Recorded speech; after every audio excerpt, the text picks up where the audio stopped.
Monica Kanan Grant, founder of Boston nonprofit, is that how they're wording it? To plead guilty in federal fraud case. Monica Kanan Grant, the founder of the nonprofit Violence in Boston, plans to plead guilty to federal charges of defrauding people who donated to her organization. In a one-page document filed in federal court in Boston on Friday, Kanan Grant requested a change of plea hearing. Kanan Grant faces a 27-count indictment on charges including wire fraud, mail fraud, making false statements, and filing false tax returns, among other offenses. Federal investigators have alleged that Kanan Grant and her husband, Clark Grant, solicited and received over $1 million in donations and grants from individuals, charitable institutions, and other entities. The indictment alleged that Kanan Grant and her husband spent much of that money on themselves, including paying auto and insurance bills, extravagant nail salon trips, high-priced dinners, and a vacation to Maryland, among other financial transactions. The couple allegedly also received nearly $54,000 in pandemic relief funds into their charity's bank account, but spent much of that on themselves as well. Kanan Grant rose to fame after she organized protests and championed the Black Lives Matter movement in Boston in 2020, following the killing of George Floyd at the hands of police. Saint Floyd of the fentanyl, in his name we pray, amen. Why do they always have to mention that? Like, why do they always have to mention that? Every single fucking article. It's crazy to me. And it's also crazy to me that the people who preach about media literacy will say that that's making fun of him for dying instead of making fun of the people trying to turn him into an idol. They're crazy. The husband was later killed in a motorcycle crash in Easton in March 2023. Oh, that's a shame. That's a shame, bro. I wonder if he bought the motorcycle with the $1 million in funds that was supposed to go to the charity. I wonder. We have a Nux post here. Dear Mr. Elon Musk, sir, I'm glad he talks in the exact same way that I do. Dear Mr. Elon Musk, sir, Hasan Piker called for the death of Senator Tom Cotton, a tweet on X, Senator Rick Scott, landlords, fascist, he's made 5+ videos on YouTube calling you a Nazi, by the way, Zionists, he means the Jews, said someone's gotta do it regarding Trump, supports Luigi Mangione, refuses to condemn the murder of the 2 Israeli staffers in Washington, D.C., that's wild, stealthily justifies the assassination of Charlie Kirk, calling him a fascist radical. Once again, they do not label you these things because they genuinely believe you are these things. They label you these things because you are an acceptable target for elimination. He also plays terrorist propaganda videos and stated open support for terrorist organizations of Hamas, Hezbollah, the Houthis, and he would support an IRA-style terrorist organization in the USA to fatigue the population regarding support for Israel. He's clearly protected due to his constant violation of TOS without punishment, including threatening a viewer's life with what appeared to be a gun, doxing the private info of his critics multiple times, uncritically reading terrorist manifestos. I hate this because this made it so none of us can actually read manifestos as like a news report because Hasan had to be protected from uncritically reading manifestos. This actually makes me, like, angry because it hampers what I can do on reporting current events. Tells his audience to threaten ICE agents, participated in violent riots in LA blocking highways while live on stream, stating America deserved 9/11, communist propaganda, and false reporting, slandering other content creators, including myself, Tectone, Ethan Klein, Asmongold, you, and more, calling us pedophiles, rapists, terrorists, Nazis, and mother killers. The list goes on and on. I have evidence for each point if you'd like to see more. Maybe you can do something because no one else will. I hope Elon Musk fucking responds to this, dude. Jesus. And this is a Tectone video. Twitch is corrupt and needs immediate action. Twitch, you must ban Hasan. I'm sick and tired of it. Left-wingers, liberals, you need to be fucking showing your opponent's guts on there, okay? You need to be gutting them. I just want to remind you, once again, the people that spent months trying to get my sponsors to drop me, and I had to flee my apartment due to death threats, they all retweet Hasan Piker. They all talk about Hasan Piker in a positive manner. You need to be shanking these motherfuckers and letting their intestines just ride on stage. That is insane to hear. What the fuck? Please be safe. These guys are insane. Yeah, that's why the one time, like, Hasan made mention of me being the Nazi Fox VTuber that got dropped by a game And he talked positively about it briefly. I was like, I hope my name does not come out of this deranged individual's mouth another time. Because, like, again, I don't want to end up in the news for having to take care of someone showing up to where I live. I don't want to become a news story I have to read on stream, all right, okay? He's fucking crazy. I haven't really watched much of Hasan. So, like, when I was on that, like, podcast with Tectone and Nux, I couldn't speak too much about Hasan. Like, I know he's fucking wild communist and he's hypocritical, but I haven't seen too much from him. So to, like, hear this shit is insane. Slice him up. Slice him and fucking dice him. What the fuck is this?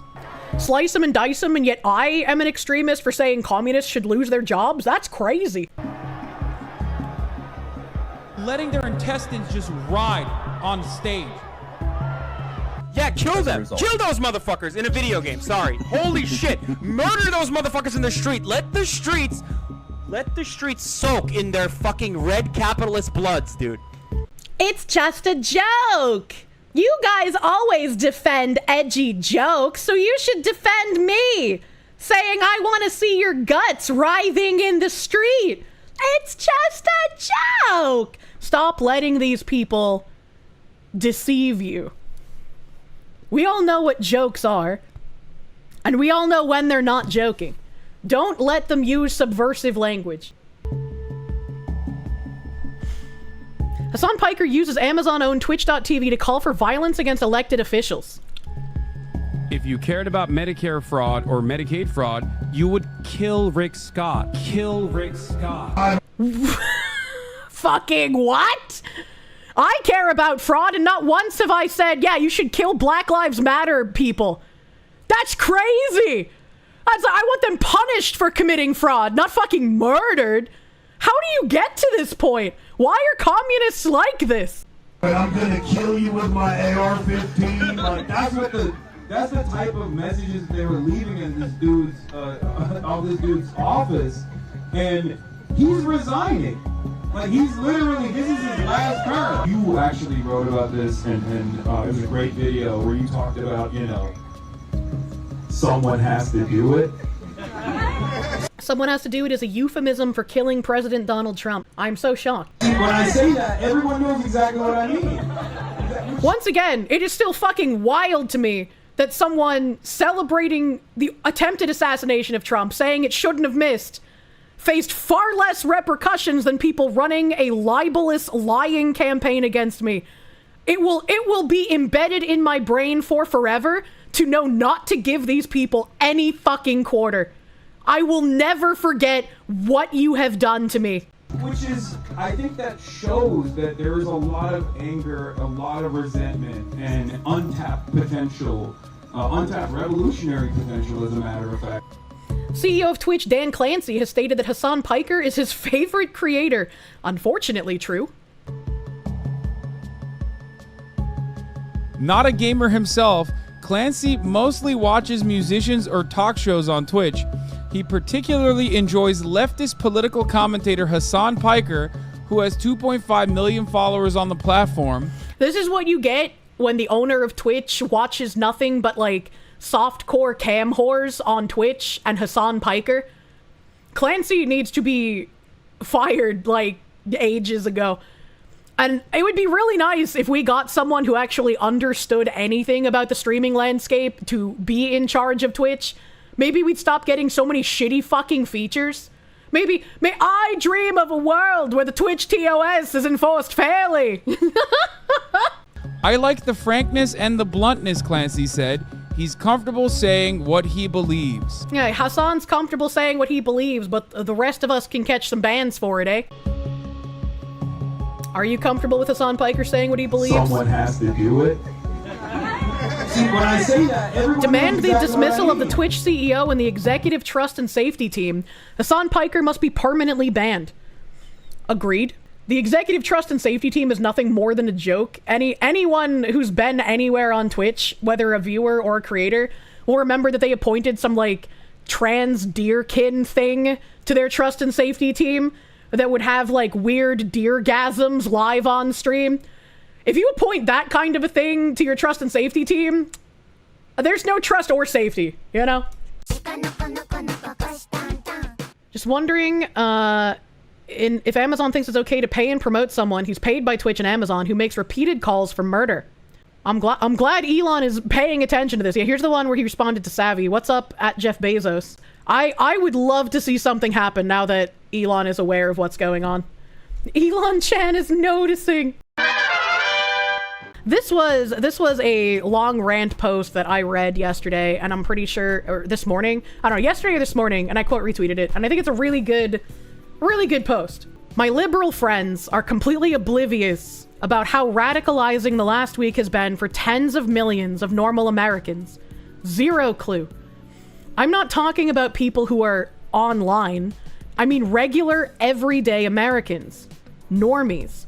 People who scroll through Facebook posts and Instagram reels from the Dutch Bros drive-through line.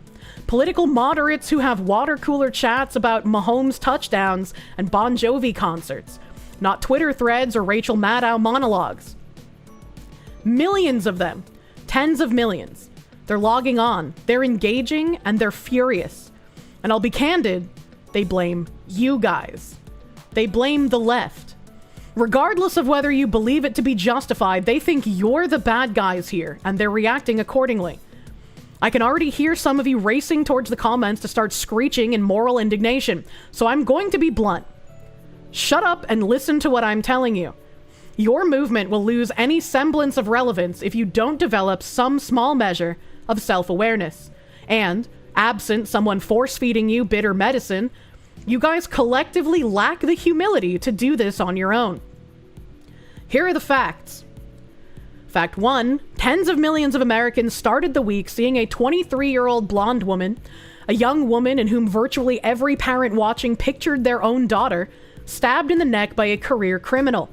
These people then found out the murderer had been released from jail 14 times over. I have tabs on him, don't worry.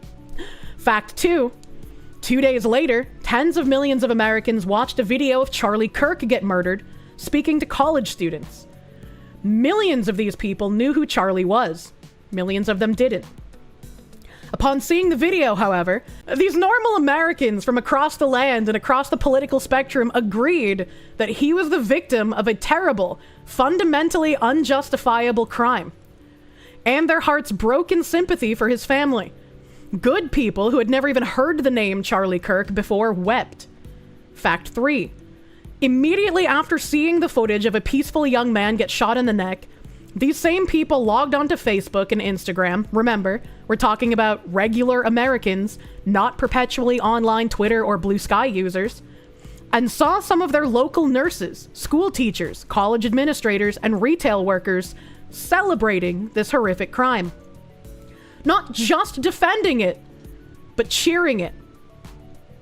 These are all facts. You may not like the implication of these facts, and we can certainly debate the underlying causes thereof, but indisputably, they are nevertheless factual statements.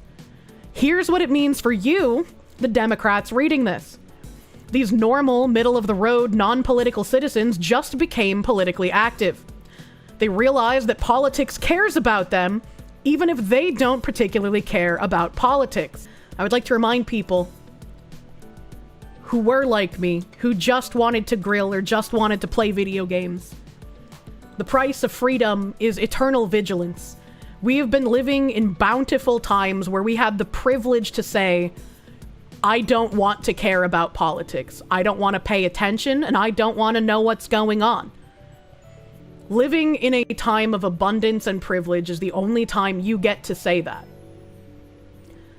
And we are forcefully being shoved out of that time. After watching Iryna Zarutska and Charlie Kirk both bleed out from the neck, they think their lives and the physical safety of their families, the bedrock of human society, the foundation of Maslow's hierarchy of needs, depend on political activation, whether they desire it or not. That's 100% true. You cannot escape that. These people are now sprinting, not jogging, not walking, but racing to the right, because they blame you guys for everything that just happened. When they see footage of DeCarlos Brown stabbing a Ukrainian refugee to death, they don't see just one demon-possessed man. They picture every university administrator, HR bureaucrat, and DEI apparatchik that ever lectured them about systemic racism, the carceral state, or the need to release violent crime suspects without bail in the name of social justice. They then think back to conversations they've had with their cop friends, their buddy from high school who quit the force after getting tired of being called a racist, their friend at the local YMCA who vents about having to release career criminals because of Soros-funded prosecutors aren't willing to file charges. And they realize everything the left has told them over the last 5 years has been utter bullshit. And they blame you.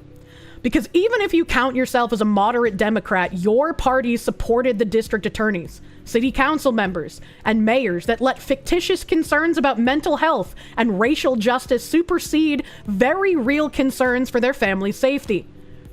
When these Americans see blood erupt from the side of Charlie Kirk's neck, they don't just see a martyred political activist. They think of every extreme leftist they've ever met who, 1, calls anyone to the right of Hillary Clinton a fascist, and 2, constantly jokes about punching Nazis and bashing the fash. They realize that there really do exist people who wish to see them dead for their moderately conservative political beliefs, their Christian faith, and even the color of their skin. They ask themselves if the violence visited upon Charlie might one day show up on their own doorstep. And there are some people on the left who have been taking the empathy that these people feel, seeing their fathers, their brothers, people that they care about in what happened to Charlie. There are people on the left with no hint of irony comparing it to when people say, oh, Charlie Kirk just died, but what about the innocent trans people who are going to see violence later? They're unironically trying to make that same comparison about making it all about yourself.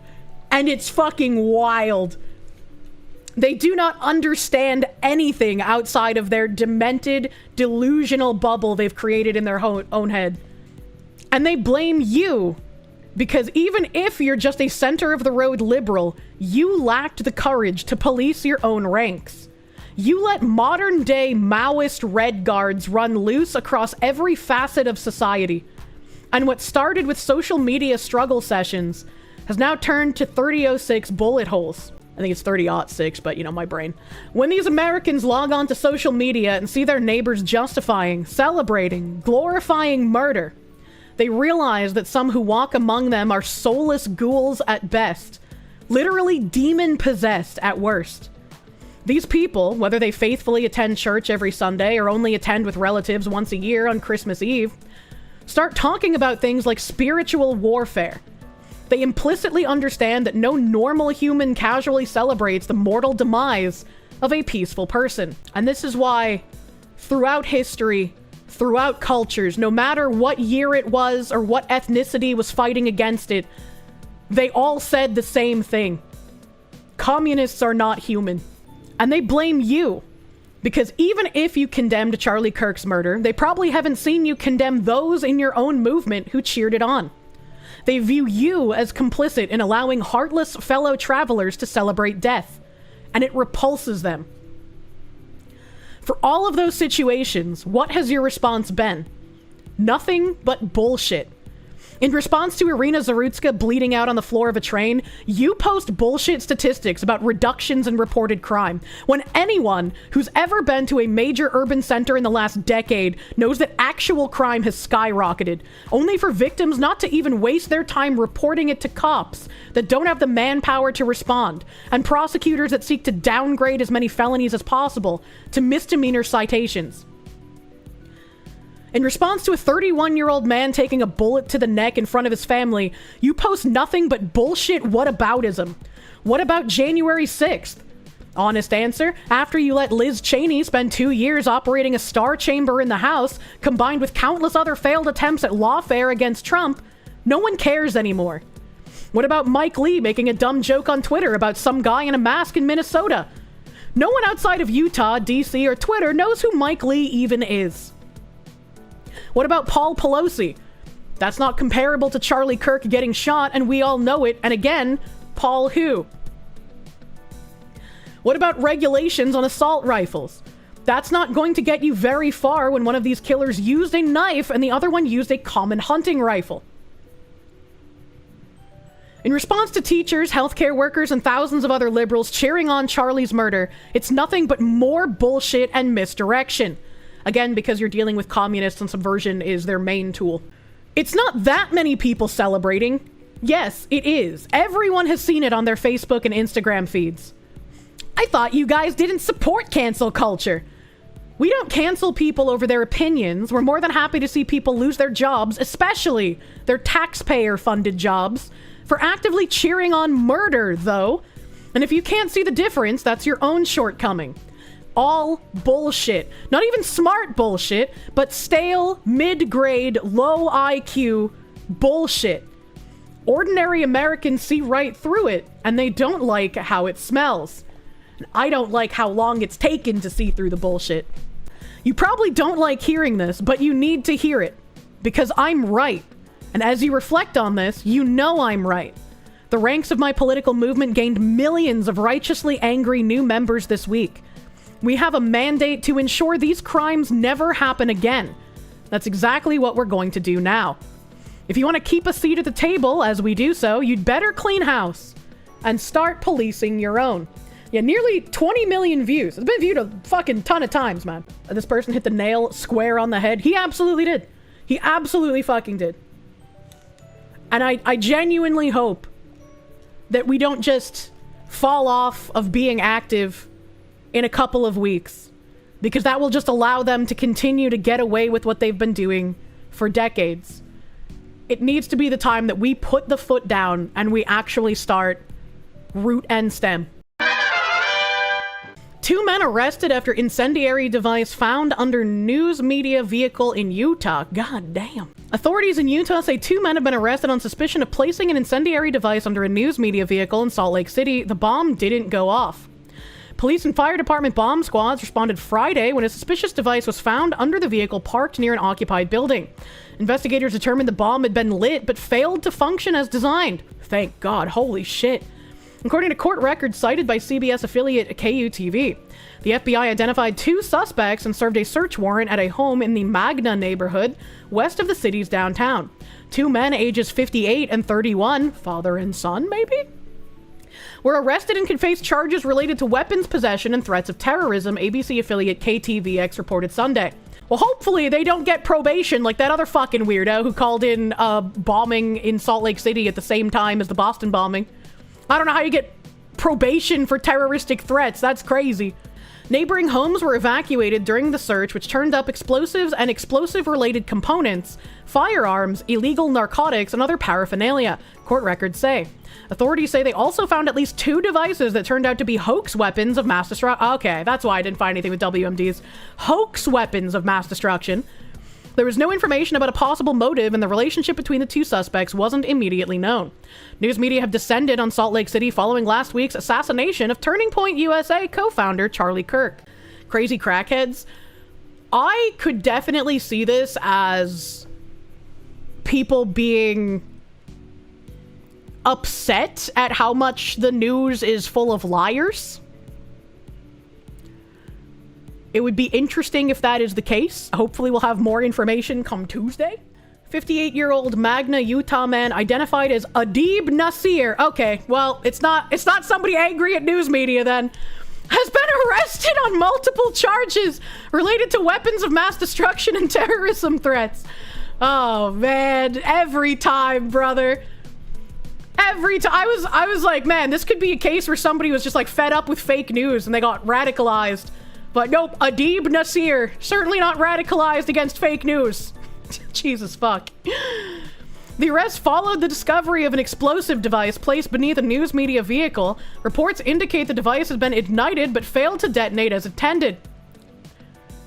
Cool clock, Ahmed. 2 arrested after explosives found. Adib Nasir, 58, and Adil Justice Ahmed Nasir. I fucking called it! Cool clock, Ahmed!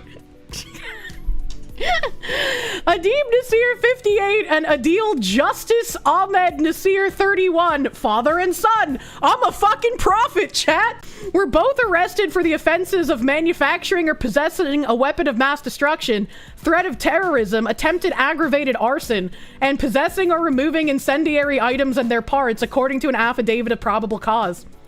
A prophet, Kirsche Ahmed. I just have a crystal ball, okay? Pre-watched. On Friday, police documents indicate that the Salt Lake City Police Department Bomb Squad, along with Unified Fire Authority Arson and Bomb Squad, responded to a suspicious device in Salt Lake City. It was reportedly determined to be a real explosive device that was placed under a news media vehicle that was parked near an occupied building. Police said the device constituted a significant threat to public safety. The FBI reportedly took primary jurisdiction of the investigation and discovered 2 suspects located in Magna, Utah. On Saturday, the FBI served a federal search warrant at the suspect's residence. Both bomb squads from the original scene were requested at the residence by the FBI. Police said both suspects were found inside the residence, as well as 2 hoax weapons of mass destruction, 2 firearms, and illegal narcotics. While being questioned about the devices, both suspects stated that the devices were real, police documents said.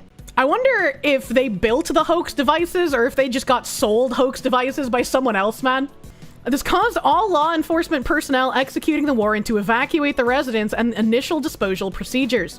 Police said nearby residents were also evacuated. The FBI reportedly seized evidence related to the explosive devices from the scene in Salt Lake City and discovered additional contraband and evidence of other crimes. Police documents said this included firearms, explosives and related components, illegal narcotics, and electronic devices believed to contain evidence of the crimes. Adib Nasir is a restricted person, not permitted to possess firearms, police said, and Adil Justice Ahmed Nasir is reportedly also a restricted person. Can we change their status from restricted person to, like, permanently incarcerated person? You shouldn't just deport someone this dangerous unless they're going to be held in, like, that El Salvadorian Supermax prison, you know? Police requested the suspects be held without bail to prevent further threats to the public and ensure they're not able to flee. People see Utah and still think Mormons. The reality is just an extension of Colorado. Salt Lake is just Portland, complete with homeless, meth heads, and fent zombies. It's truly tragic. That is truly tragic, because when I think of Utah, I do still think of Mormons and literally nothing else. Who the fuck goes to Utah? Iryna Zarutska's boyfriend shares his heartbreak, lashes out at unqualified judge who let suspect walk before Ukraine refugee was butchered on the Charlotte train. The devastated boyfriend of Iryna Zarutska shared his heartbreak and lashed out at the unqualified magistrate judge who let her suspected killer walk free before she was stabbed on a North Carolina train. Stanislav, otherwise known as Stas Nikulitsia, 21, shared a sweet picture of himself and Zarutska together in bathing suits on his Instagram account on Wednesday, accompanied by a simple broken heart emoji. His first public statement since Zarutska's murder. In his Instagram stories, I'm going to call him Stas because I cannot pronounce his last name. Stas reposted clips slamming Magistrate Judge Teresa Stokes, who freed Zarutska's alleged killer, DeCarlos Brown, on cashless bail 7 months before the horrific knife attack on board a Charlotte train on August 22nd. Stokes released Brown, a career criminal with more than a dozen previous arrests, in January on a written promise to appear at a future court date. Stas, who was living with his love in Charlotte for the past year and was described as Zarutska's life partner in her obituary, also changed his Instagram bio to a mushroom emoji, a favorite symbol of Iryna's, and a broken heart. She had an Oshi mark. Zarutska's family revealed that they first feared something was wrong when she didn't arrive home on time, and her phone location alerted them that she was still at the station, according to a statement shared with WSOC. That night, she texted her boyfriend that she would be home soon, the statement read. Upon arriving at the station, they were devastated to learn that Iryna had died at the scene. Zarutska fled the war in Ukraine in August 2022 along with her mother and 2 younger siblings. But in just 3 years, she built strong foundations in the US, touching the lives of everyone she met, her family said. More than 100 people came from an assisted living facility where she used to work in one of her first jobs in the US to pay their respects, with buses arranged to bring residents to her services, an uncle told People. What motivated us to get them out of Ukraine was seeing a picture of them huddled up in a bomb shelter near their apartment there in Kiev, said the uncle, who asked to remain anonymous. She felt so at home in the US that her family has asked for her to be buried in America, despite the State Department offering to foot the bill of flying her remains back to Ukraine. They didn't want to come to this country and be a burden. They wanted to come to this country to build a new life, Zarutska's uncle said. In the family's emotional statement, they said they were heartbroken beyond words. Iryna came here to find peace and safety, and instead her life was stolen from her in the most horrific way. No family should have to go through this. They also called on city officials and the Charlotte area transit system to bring in reforms to improve safety. This could have been anyone riding the light rail that night. We're committed to making sure this never happens again. She seemed like such a sweet woman. And what's more insidious is that, like, when we speak out about illegal immigration, people will conflate that with legal immigrants or actual people who need to seek refuge, like Iryna, like people from Cuba did in the past before Obama canceled wet foot, dry foot. And they should never be conflated. Because these are people who want to come to America, they believe in American ideals, and they want to make something of themselves here, whereas they lived in abject fear in their own countries. Actual immigrants who love America? Yeah, exactly. These are the people who do belong here. In case you missed it, her killer was released from jail and is now in a private hospital outside of Charlotte, North Carolina. And I guess it tried, like, Community Notes tried community noting it. And she said, community note is false. Here's the local news from 2 days ago. What happens in North Carolina during a capacity to proceed evaluation? And before I read this article, I don't care about a capacity to proceed. This is a man who has 14 priors. He was released with just a promise note to the judge saying he would show up. They already tried that he was incompetent to fit trial on things before. If he's incompetent to exist in civil society, he should just be executed. He has 14 priors and he killed a woman in cold blood. He should just be executed by the state. A judge has ordered the man accused of killing a woman on a Charlotte light rail to be committed to a state psychiatric hospital for a capacity to proceed examination. The evaluation at Central Regional Hospital in Butner will help a court determine whether 34-year-old DeCarlos Brown Jr. is mentally competent to stand trial in the murder case of 23-year-old Iryna Zarutska. WBTV took questions about that process to the North Carolina Department of Health and Human Services. Statewide Director of Forensic Services, Dr. Robert Cochran, couldn't speak specifically about any individual case. However, he said a typical assessment is extensive. Evaluators will conduct a clinical interview with the defendant and observe them. Evaluators may also talk to family and conduct a mental health exam. This is a waste of everyone's time and a waste of money. I don't know if they get paid tax dollars for this or not, but regardless, it's a waste of money to do this. It's on camera. We don't need a psych evaluation. Just give him the death penalty. I am sick of this red tape and bureaucracy when we can see him acting like a deranged animal on camera. It does not matter if he has a mental condition. He cannot be allowed back in society. He has no life anymore. They could also conduct intelligence and personality testing, Cochran said. School, mental, and criminal records would also be accessible to the clinicians. The evaluator would interview the person at length, of course, but oftentimes there's a misconception that's the beginning and end of an evaluation, which it's not, Cochran said. There's often quite extensive assessments of the individuals before the evaluator determines, one, whether the person suffers from a mental illness or defect, and secondly, if so, if they're capable to proceed in their trial or not. If someone murders another person, it does not matter if they're capable to proceed in their trial or not. If they are on camera, if we have indisputable evidence that they are the ones who did it, they should be fast-tracked to the death penalty. That's it. That's the end of it. And I can't imagine anyone sane would disagree with that take. He's recorded as saying he killed her. He's recorded as saying he killed her and also because she was white. According to court documents, Brown will be committed to Central Regional Hospital for an evaluation that cannot exceed 60 days. He should not be given 60 days.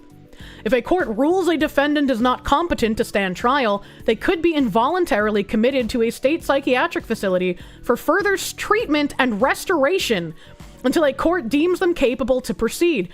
This just seems like money laundering by our fucking medical system.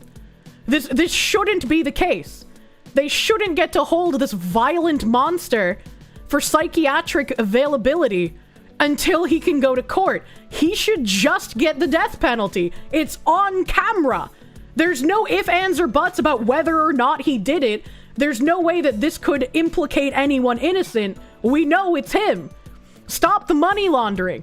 Sometimes the decision is a difficult one. It's a close call, so to speak, in some cases, Cochran said.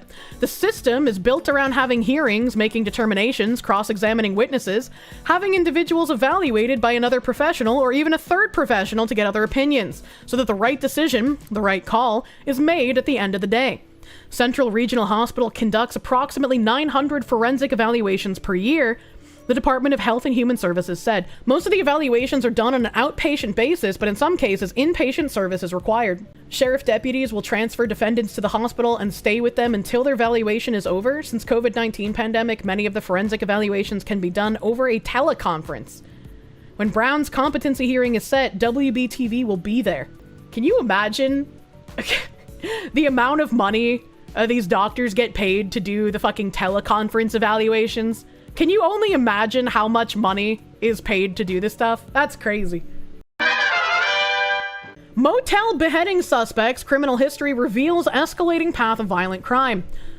So there was a motel beheading that happened, and some people have been calling out Vivek Ramaswamy, because apparently Vivek hasn't really said anything about other victims this week, but he said something about this because it was like an Indian guy who was the victim. Jordanis Kobos Martinez was previously arrested on charges of indecency with a child. Our justice system is so fucking broken, man, and I have no idea how we're gonna fix it.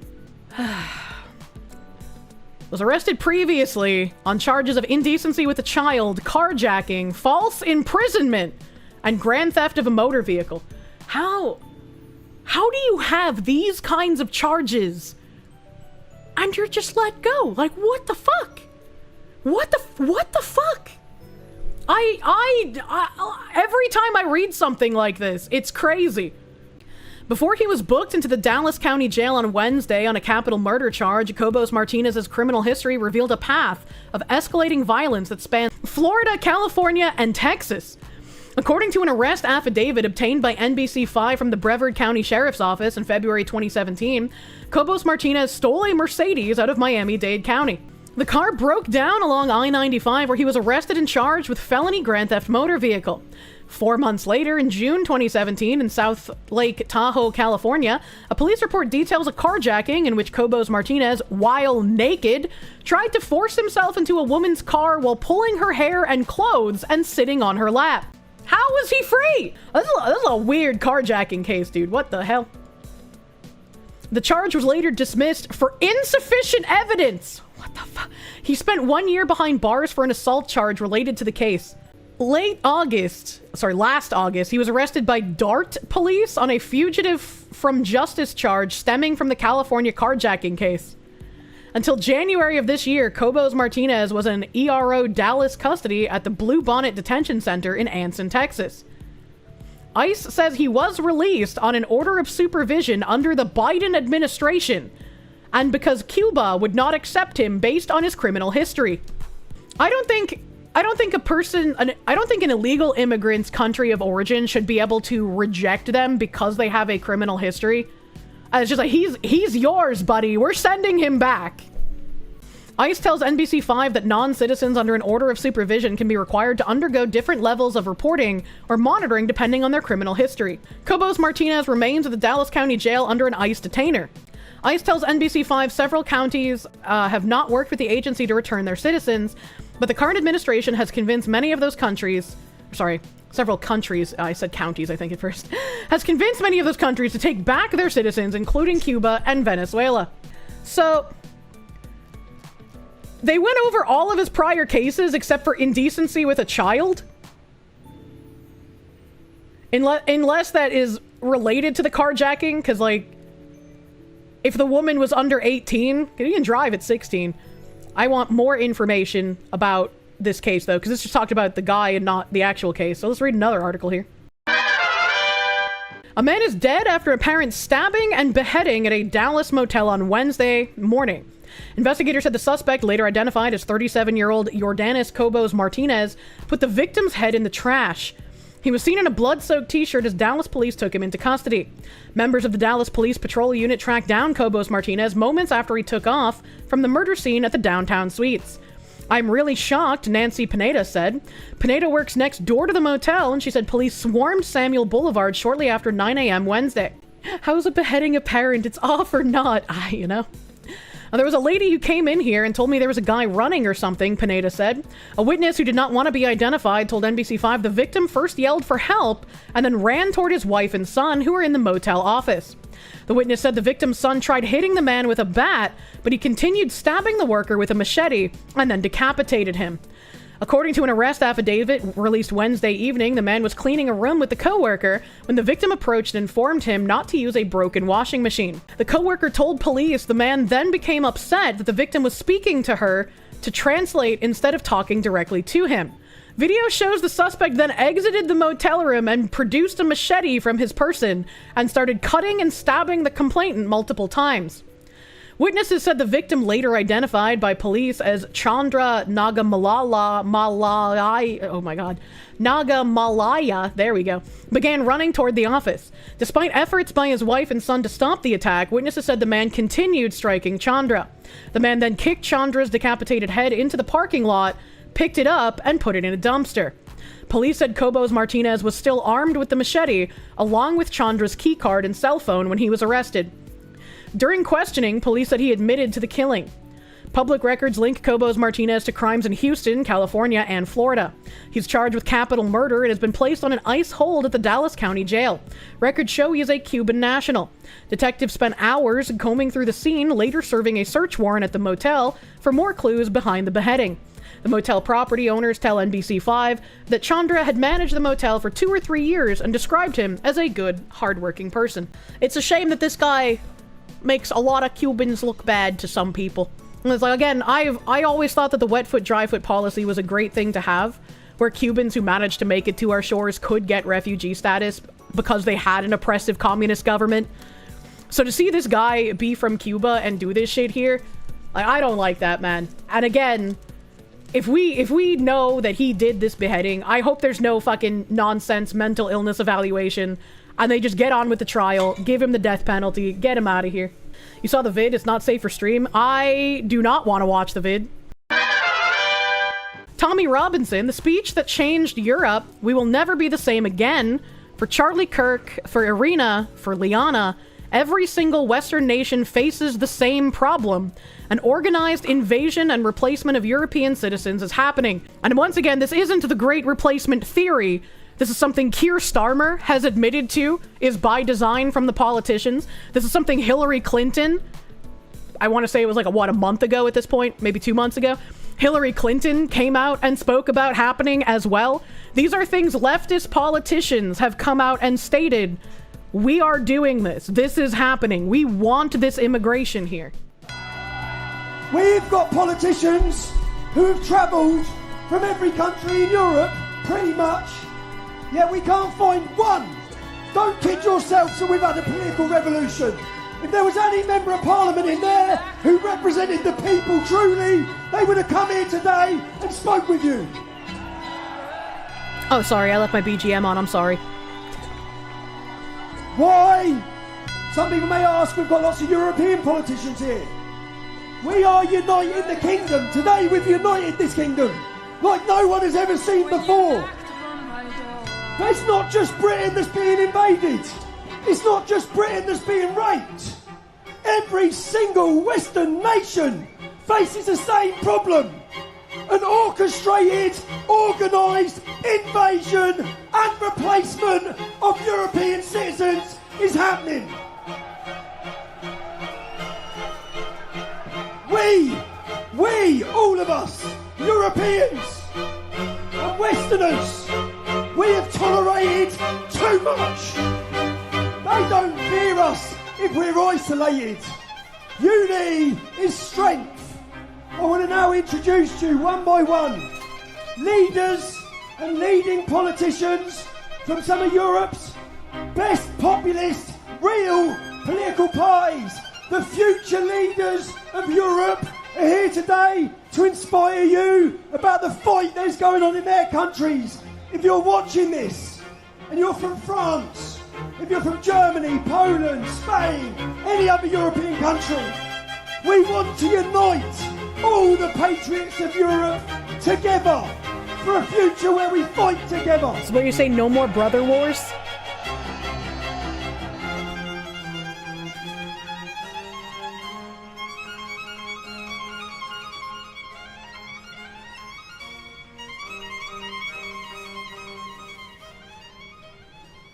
And this is a fucking beautiful thing to see. People actually coming together and fighting back against the oppression that our politicians have reigned against us for far too fucking long. Our politicians do not care about us. It doesn't matter whether you're in the US or Canada or the UK or Ireland, Germany, France. Like he said, these politicians are not serving us, the citizens. They are trying to change their nations drastically. Imagine fighting back and not being doormats. It's so fucking great to see. It's quite literally a soft war. And they've been able to shame people from talking about it for a long time because of the great replacement theory that blames everything on Jews. And that's not the case here. These are politicians in every country. Again, Keir Starmer has said this is by design. Politicians are doing this. Hillary Clinton said the same thing. Your politicians are telling it to you directly. They can't keep you shut up forever by shaming you into thinking that you're saying something you're not. We have eyes. You don't think Charlie in his wildest dreams could have ever imagined his death having such a far-reaching impact across the world? It's beautiful how much it's unified conservatives. Again, it's still a really unfortunate thing, and I wish there could have been some other way to bring this kind of unity without death having to have happened. They planned it, put it in action, and then called people conspiracy theorists for pointing it out. Pretty fucking much. Pretty fucking much, brother. Whenever I've mentioned how Vancouver rape shelter was attacked by trans activists, no one quite believed me. The subsequent defunding was so shocking that people refused to accept it could happen. Not only did it happen, its targeters were rewarded by the government. This is Justin Trudeau's government awards medal to Champion of Diversity trans activist who got Canada's oldest rape shelter defunded for refusing to house transgender women. And as you can see on the women's abuse shelter, it says, "Kill TERFs, trans power." I hope my tweet makes the rounds so it is all encompassing, because every time I see stories like this, all I can think of is that most trans activists are either ideologues or autogynephiliac males. And once you understand this, the graphic murder fantasies make a lot more sense. This person said, September 12th, I'm so deeply saddened for the survivors of an extreme right hate monger who found out today. Nobody deserves to lose their breadwinner, and nobody deserves to be married to someone whose death is ironic karma embodied. There's a lesson here. Never fuck hate mongering bigots. What a wild thing to say. And apparently this person who said that is the trans person that got the rape shelter defunded. That's crazy. What a fucking demon. This is not a trans person. This is an ideologue and probably also a fetishist abusing trans identity to make sure he can't be criticized. Unearthed emails show left-wing group quietly writing policies for progressive DAs. No billing and no publicity. Pro-police group claims Ren Collective has influenced policies and messaging across the country. And this guy who posted this said, Iryna Zarutska is dead because of bad policy that seemingly spread to every major city all at once. Why and how? Obviously, Soros DAs play a huge role, but there's more. And we already read an article, I think, on Friday. It might have been Friday or yesterday. I can't remember. But we read an article about Trump calling out Soros funding of DAs. So he knows about it. He knows. It's called the Ren Collective. They're a secretive group with very little public profile, but massive influence. Wow, it's just like Bridge. They provide communication support, staffing, messaging, campaign consulting, and above all, pre-written policy strategies to more than 40 far-left DAs. Here's a screenshot, I'm guessing, from the group that says impact 48 plus million Americans across 22 states. Steve Mulroy in Memphis, Tennessee, listed Ren Collective as part of his partnerships and collaborations in his 2022 to 23 annual report. Sarah George in Burlington, Vermont, worked with Ren to mimic its model policy decriminalizing prostitution. Chesa Bodine, San Francisco, California, held weekly communication huddle-up calls with Ren donators and official staff. George Gascon, Los Angeles, California, hired Ren for $180,000 in 2023 after Ren provided donated services in 2022. Mary Moriarty in Minneapolis, Minnesota, paid Ren $150,000 as communications consultant to fight misinformation. Jose Garza in Austin, Texas, entered into a non-disclosure agreement to work with Ren in 2022. It was signed by Garza's top deputy and Brand's former colleague, Trudy Strasburger. Larry Krasner in Philadelphia, Pennsylvania, paid Ren as an advisor to his campaign and official office while Ren worked for Real Justice PAC, which was later fined for illegally coordinating with both of Krasner's campaigns. And then Monique Worrell in Orlando, Florida is another example here, allowed Ren to access confidential case files on a murder case, including witness statements. Worrell then declined charges. A great example of what Ren does, this email obtained by Freedom of Information Act request, shows the Ren Collective writing to the DA of Portland. You can see Ren brag about the model policies they wrote for a DA in Virginia and their offer of free staffing, crisis PR support, and donors. On Tuesday, June 16th, 2020 at 5:29 p.m., Amy Weber, email from Amy Weber, a senior attorney under Jessica Brand at the social justice group The Ren Collective, which advises progressive prosecutors on communications, policy, and legal matters. Mike and Aaron are Multnomah County in Portland DA-elect Mike Schmidt and Chief Policy Advisor Aaron Knott. It was great speaking with you today. Attached are two model policies, probation and bail, that we wrote for Virginia Commonwealth attorneys. While these aren't specific to any particular office, they are tailored to Virginia law. We thought these would give you the best idea of what we have to offer. Let me know if you have any questions about it. And that highlighted portion here says, Ren boasts that it wrote the model policies abolishing bail and reducing jail populations adopted by Soros-funded DAs, e.g. Fairfax, Arlington, and Loudoun counties. Further in the email, in addition to assistance with staffing issues, office organization, and communication support during policy, this is quoted, Ren provides a full suite of back office and core services to prosecutors to implement their prosecutorial agenda. And back to the email. And communication support during policy rollout and in times of crisis. We have written and could help with policies in the following areas: bail, diversion and declination, intake, probation, plea guidelines, fines and fees, prosecutions related to policing, Brady related to officer misconduct, and do not call or exclusion lists, conviction integrity or sentencing review units, juvenile transfer, felony and misdemeanor case backlog. And the text on the right is saying Ren offers a library of quote-unquote off-the-shelf model policies, which they adapt to their respective jurisdictions on demand for their prosecutor clients to adopt verbatim. We could also help develop a plan for the Ramos cases or whatever else you think you will need. I imagine that Dave will need some information about the scope of our involvement, so let us know what areas you'd like our help with, even potentially.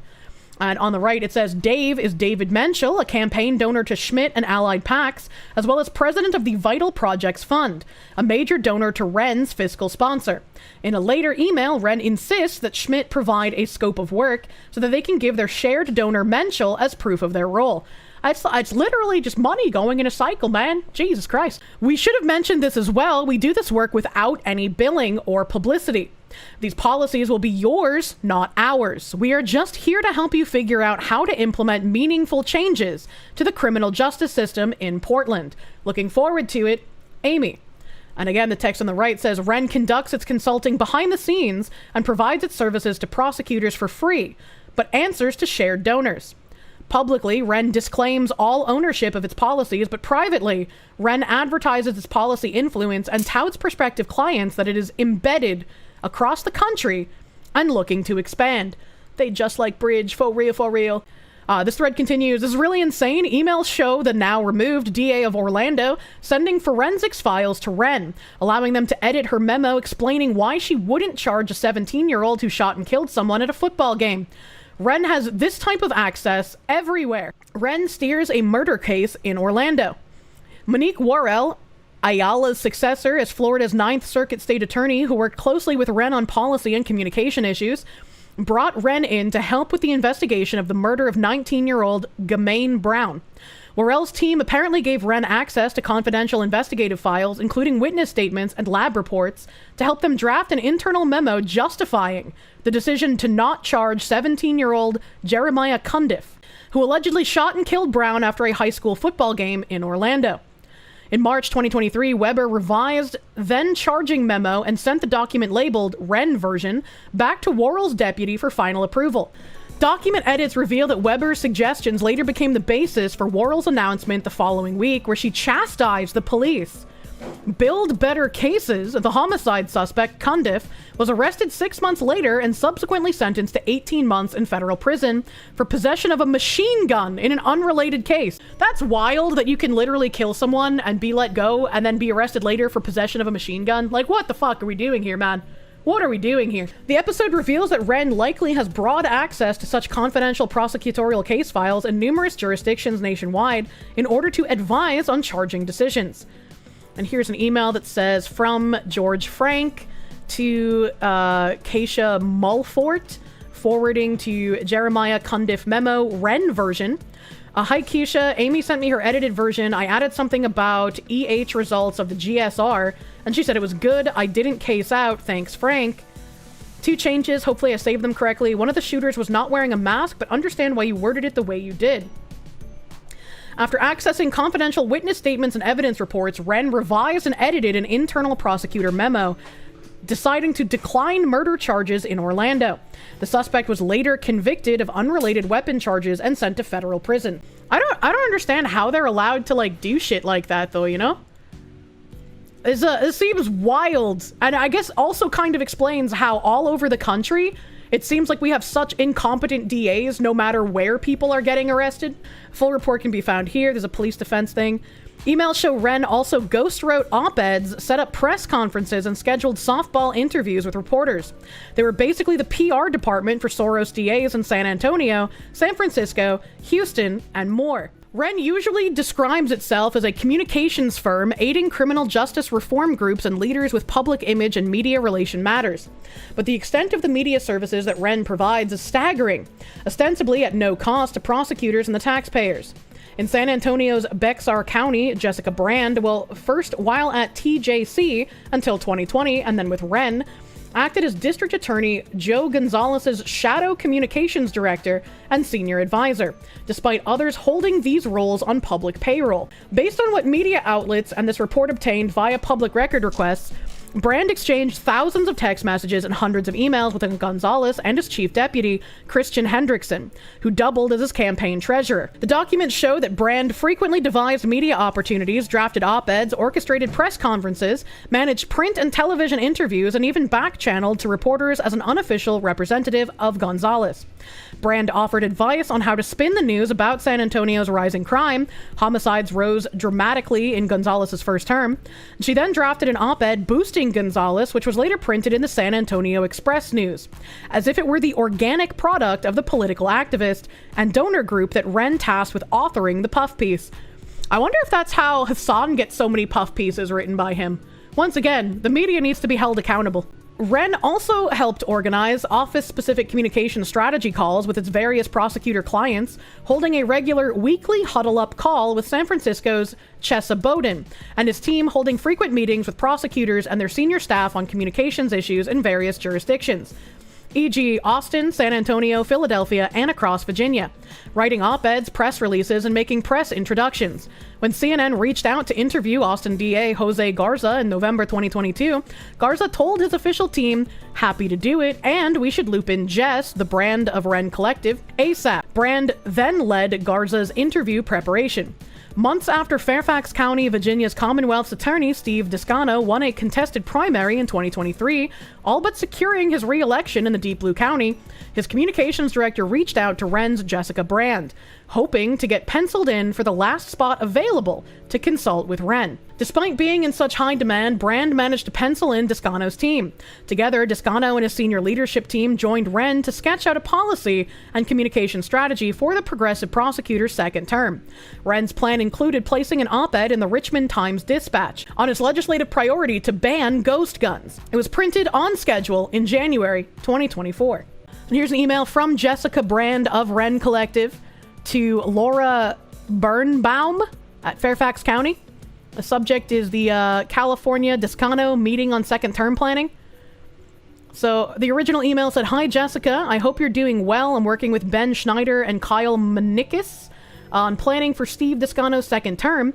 Now that the filing deadline has passed and we're running unopposed in November, we have a real opportunity to plan creatively and make the most of it. I have been advocating very hard.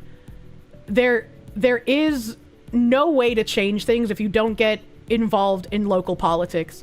Even if you do not have the time to run, please find other people locally who want to make a difference and want to get these kinds of people out of their seats. If the Dems are able to run unopposed, it's literally never going to change.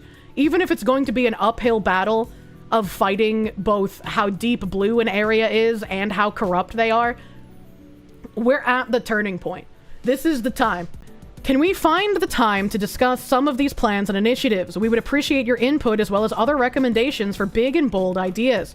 Let me know a few times that might work for you in the coming weeks." And Jessica Brand of Ren Collective responded, "Of course, do you want to send over some times for the week of July 10th? San Francisco's DA Chelsea Bowden, using his personal account, held weekly communications, and I can't read that because it's too small, but it has a bunch of different government emails here. Libs of TikTok tweeted this out a few days ago. Hey FBI, this guy is calling to mass kill white people. One way black people achieve true liberation, that's by taking it in blood. There has to be blood all over the floor. There has to be bodies on the floor. There has to be people screaming and crying. That is the reality. And this is what history shows me. No amount of begging, no amount of complaining, no amount of protesting, nada. Damn, he sounds like Hasan. It's going to get you your liberation until you take it with blood. You see? So this is why I sit back and I don't play along with any of these black people talking about it's a spiritual war, this, that. One way black people achieve true liberation. Damn. Black Hasan. And I was like, you know, that's interesting. That's interesting that I saw this video, because there was also another one posted the same day. Racist cult leader incites followers to kill all white people, including newborn babies. Babies. Huh? To hell with what National Geographic putting out. I'm telling you to your face here tonight, we gonna have to kill some little Penelopes and some little Robbies. You wanna be free, don't you? Y'all bullshit me. Not sounding like that. Why we gotta kill them? Kill them all. You don't wanna be free sounding like that. Do you want to be free? Yeah. Do you want to be free? Yes, sir. Do you want to be free? Yes. That's why I got to fight this crap. Regardless to how you feel about me. Regardless to how anybody in this damn world feels about me. I'm going to fight this goddamn white man. Whether you like it or not. I believe in the death and destruction of white people, each and every one of them. Don't give a damn if the little bastard just came out of his mom's womb 3 seconds ago. Kill them all. I don't understand how these people feel okay saying this kind of rhetoric. I just don't understand it. It is like incomprehensible to me. And I don't know if it's because, like, I don't know, I'm just not a violent person, or if it's because I'm a woman, but, like, the fact that you can go out and preach publicly about wanting to kill people and babies, even if they've just been born, simply because of their race, like, I do not understand how you get to that point. How do they get here? And especially when everything is sort of, how do I phrase this? Especially when, like, all industries do nothing but coddle people, right? I was like, when you start being treated equally, if you're used to a life of privilege, it can feel like oppression. And so to see people in current year talking about shit like this just doesn't make any fucking sense to me. Makes you wonder what they think of interracial couples. Max Blumenthal just told Tom Dillon that Donald Trump fears for his life specifically because of Israel, and that during one of Netanyahu's visits this year, Secret Service discovered electronic devices in their emergency response vehicles placed by Israeli agents. Charlie Kirk also expressed a fear of Israel retaliation. And I just gotta wonder, for a country that's supposed to be our greatest ally, and we send billions upon billions of dollars to, why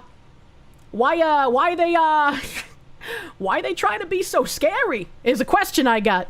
Oh my god, you don't believe him? Max Blumenthal is an insane person who hates Israel and makes random crap up? He could be. I have no idea who Max Blumenthal is. Somebody said that, like, he is Israeli? Yeah. You can't believe dorks whose entire identity is hating Jews. Who can you believe? And then someone said Max Blumenthal is Jewish. I don't know who he is. Maybe he's lying. I don't know if he has any contact with Donald Trump, right? Because, like, how would he know this? How would he know this? But either way, I think it's interesting to listen to, because either this is some insider information, or he's a fucking fruitcake that will be exposed for having, like, crazy fucking extremist ideals, right? Either one, I'm assuming.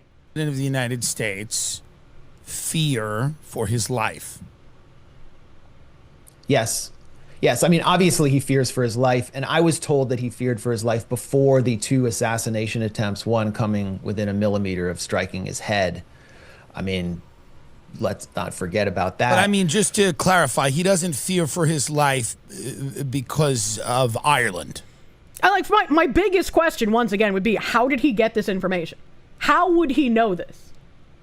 Who is Max Blumenthal, and how would he know what Trump thinks and feels, and how he would be afraid of whatever, you know? Source he made, it could be completely made the fuck up. It could be completely made the fuck up, and he's just like some schizophrenic spouting nonsense, right? I mean, I've been told, yes, that Israel is a major source of concern for Trump. I mean, think about it. What would happen this if is the our president ally. just, if he suspended arms to, if he suspended arms to a country that carries out assassinations all across the globe, that specializes in assassinations, that has an entire wing of its intelligence services that conducts assassinations, including with household goods like pagers, would you not be scared? So yes, Trump is scared, and what I learned... But like, how do you know?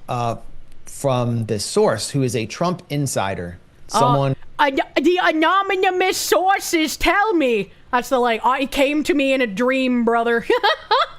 who talks to who talks to people in the Oval Office, people close to Trump, is that during one of Netanyahu's many visits to the U.S. You see, I don't trust the anonymous sources very much, especially when it comes to talking about insider information in the administration. All right, I am the Russian chicken. You got to show me the proofs, man. This year, some figures in his retinue, Israeli agents, placed electronic devices on emergency response Secret Service vehicles. Proof? Do we have proof of this? Did this ever come out anywhere? I feel like that would have been a big security deal. So that would have been a news story, right? Right? The Secret Service found them, and they reported this to the White House. You know, these would be emergency response vehicles that would respond to an incident potentially involving the president. Yeah, I mean, it's interesting to hear, but also anonymous sources, no news story about like Secret Service vehicles having anything planted on them, regardless of who is implicated in it.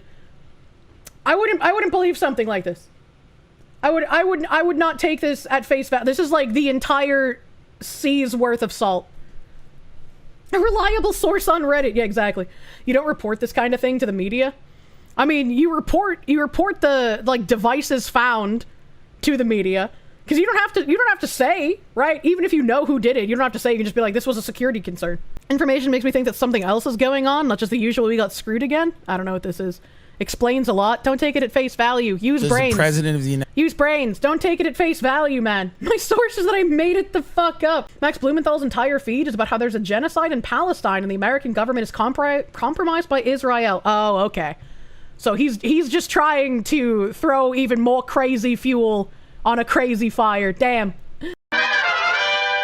I saw this completely on accident. It was like a actual notification. Sometimes my news feed sends me notifications. And this was in the notification, just the headline. And I was like, I bet if I read this article, the headline will disprove itself later in the article. So I have to read this to satiate my curiosity. Undocumented father killed by ICE agent in Franklin Park. Shooting had no criminal background, lawyer says. I mean, that's first of all impossible because he's here illegally.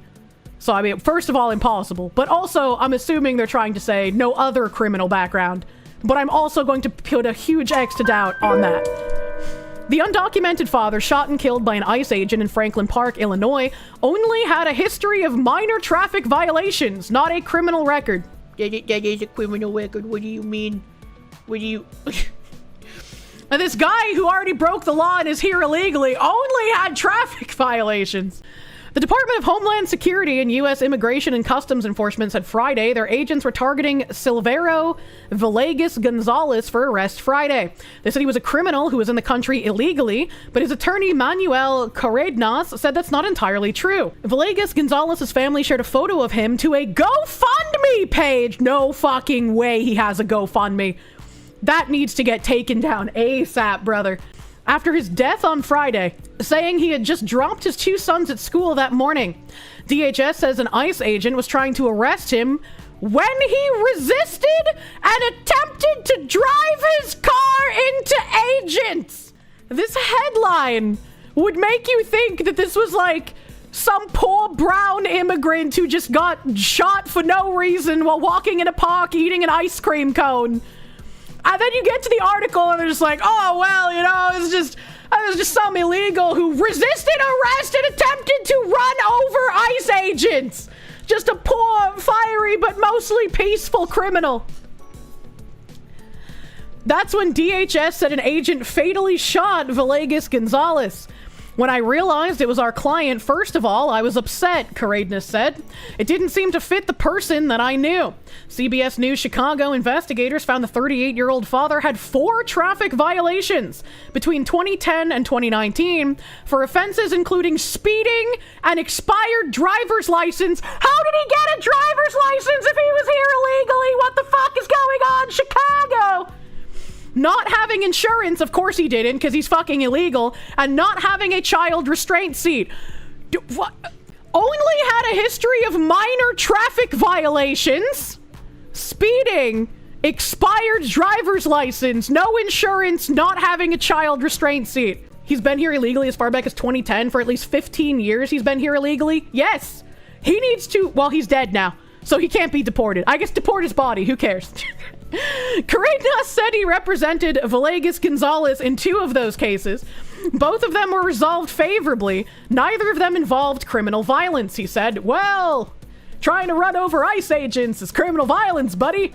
Homeland Security said Villegas Gonzalez had a criminal history of reckless driving and said he entered the U.S. at an unknown date and time. President Trump says anyone in the U.S. illegally is a criminal. Carrenas disagrees. I don't give a fuck if you disagree, you weird little freak. He should have been gone. If he had been deported, he wouldn't be dead. He was undocumented, but he was complying with every single law. He was working. How was he working if he was here illegally? Who hired him, and who do we need to go and impose massive fines on for hiring someone illegally? And once again, how is he paying taxes if he was working? How was he paying taxes, especially if he had an expired driver's license? You know, was he using someone else's social security number? Did they give him an ID for being here illegally? Like, what are we doing here? Why are we arguing with these people? Get them the fuck out. He would be alive if he had been deported. Deport him with his whole fucking family. What is this? Carrenas said Villegas Gonzalez was respectful, hardworking, and willing to comply with what the court required. I wouldn't care. He should have been deported. He can be deported and alive. Like, this shouldn't have happened, dude. If he had to go to court, he would go to court. If he had to pay a fine or he had to do anything the court required, he was very compliant. Why the fuck didn't he file for citizenship? Why wasn't he a citizen? That's not complying, brother. Oh yes, the guy who tried to run over ICE agents would have complied. Yeah, exactly. Like, what the actual fuck? Carrenas said he wants to see a full investigation into what happened in Franklin Park to prevent another person from dying over a traffic stop. Yes! Not all federal agents are required to wear body cameras, and it's unclear if there is any body camera. I want to see it. I want to see it, because we all know it's going to be exactly like all the other body camera footage that's been released. We all know it, so please Please release the fucking footage. The FBI Chicago field office confirmed it has been informed of the situation and is helping with the investigation. That's wild. You do not hate journalists enough. Fucking Marissa Sulek with this fucking title. Fucking this weird Karadnos guy trying to keep illegals in the country. They gotta go. They gotta go. The illegal resisting arrest was willing to comply. I'm just so angry because like this is a death that shouldn't have happened. He wouldn't have been in a position to run over ICE agents if he had been deported when he should have been years ago.